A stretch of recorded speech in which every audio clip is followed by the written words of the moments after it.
Hey guys, it's Bobi aka Paginator, and welcome back to 31 Days of Craftoween.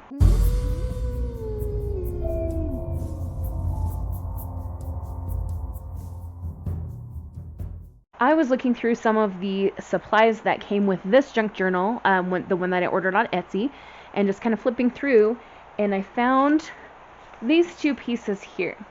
We have this kind of black and white grayscale floral thing, and this window.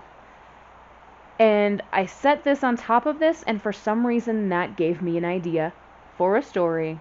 So today we're going to jump into the story, and as usual when I do stories, I'm making this up. So it may turn out to be great, it may turn out to be an epic fail.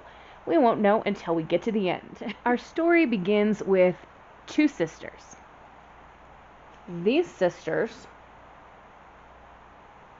similar to the Pevensey children in the Chronicles of Narnia, find themselves in a new giant home. This is not because it's World War II and they've been sent away to the countryside like the Pevensey kids. Oh crap, I didn't need to put glue all over that. Hang on a second. Alright, if you ever do this and you get carried away and you accidentally put too much glue, take like a baby wipe or a wet wipe. That's what I've done here, and now it's no longer sticky on that part.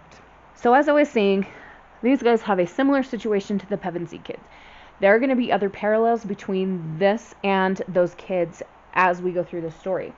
These two sisters are in a new, strange, weird home because their mother recently remarried. She met a guy who had loads of money, and he said, "Let's get married, bring your children, we'll live happily ever after." Being young girls, they're naturally a little bit nervous about spending the night in a strange home. So they choose to have a room together, and even then, they're not feeling great. They're a little bit scared, they're hearing some noises they're not used to, and in the dead of the night, which goes with this sentiment, it's too tiny for you to see, the dead hour of the night, the younger sister wakes up the older sister because she just can't sleep. She's too scared. So these two sisters decide, we're going to get up and we're going to light a candle and we're going to go exploring. Or maybe they bring a flashlight. I don't know what time period we're in. I'm just making this stuff up, as I said. As they're exploring, they find a room with something very interesting on the wall.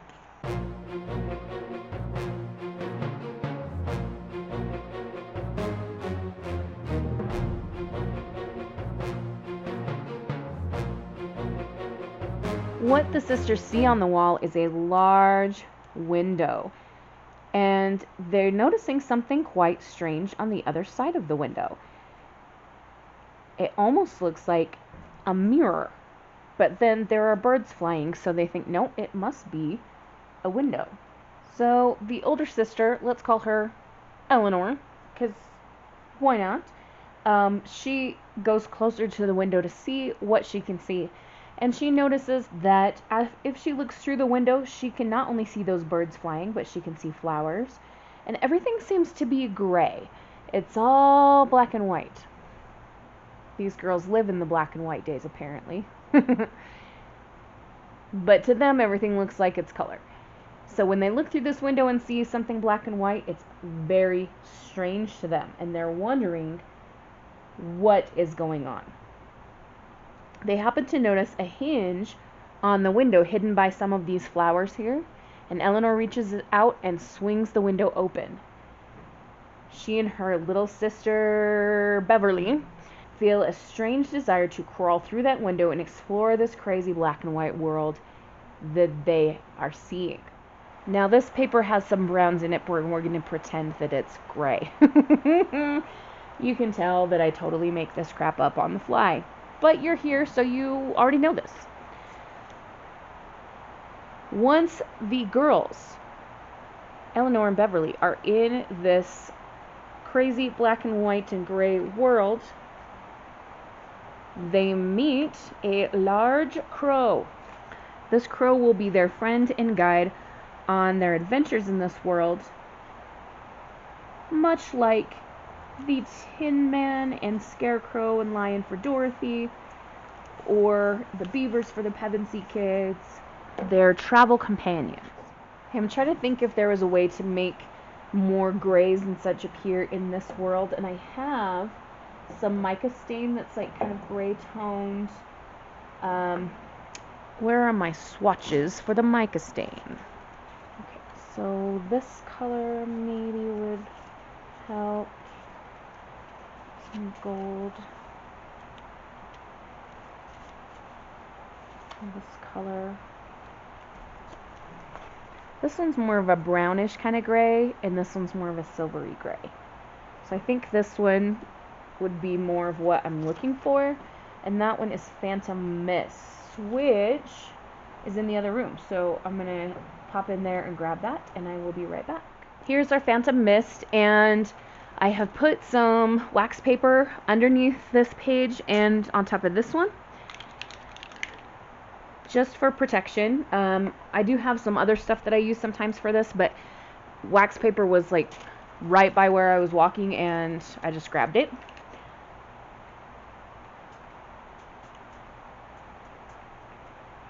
I'm going pretty hard on this gray color here, just because I really want this world to be very gray.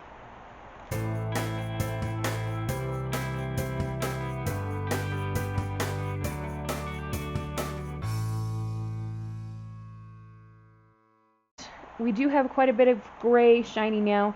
This crow is a little bit covered. Did I say he was a crow or a raven? I think crow. You can tell how well I've thought this out. Now, when Eleanor and Beverly finally conquer the mission of their world, destroying the evil person or saving the good or whatever it is that they're going to do, it's been years later. So now, here they are by the crow's side, all grown up. We're going to add another sentiment here. It says, from time long passed away, because much time has passed since these two sisters entered this world. I don't know how much time has passed in our world while they've been gone. If I wanted to completely rip off the Chronicles of Narnia, I could say hardly an hour had passed. But, you know, I can't take everything from that movie or book series.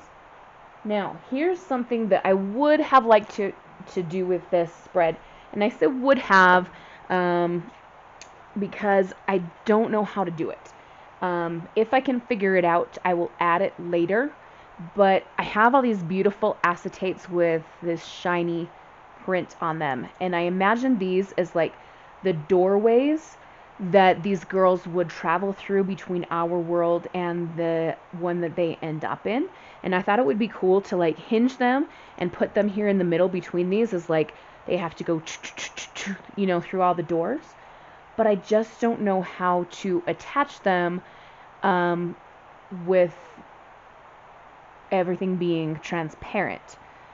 If I get some like good packaging for something, or can find some good packaging that's clear, then maybe I can make hinges with that. But until that happens, this is just going to have to be an idea. We do have this little tag that was in this pocket when the journal came. What does it look like if we put it back in? I'm not really a fan of that staying there, because one, it's right over top of Eleanor's head. It looks a little bit like some kind of weird tropical hat. And two, like, it's got this color here, and everything we've done has been very muted, very neutral kind of thing. That is peeling up. I might have to add some glue to that. What I'm going to do for now is just slide these into the pocket, and that way there's something there, and it will remind me that I want to work on adding these as like a hinge thing, magical doorways, at some point in the future if I can figure it out. I keep thinking I need something up along the top here, and you know what, since I can't think of anything better after looking through my craft supplies, we're just going to go with some more black lace and call it good, because that's what I do. I just slap black lace on everything that I possibly can.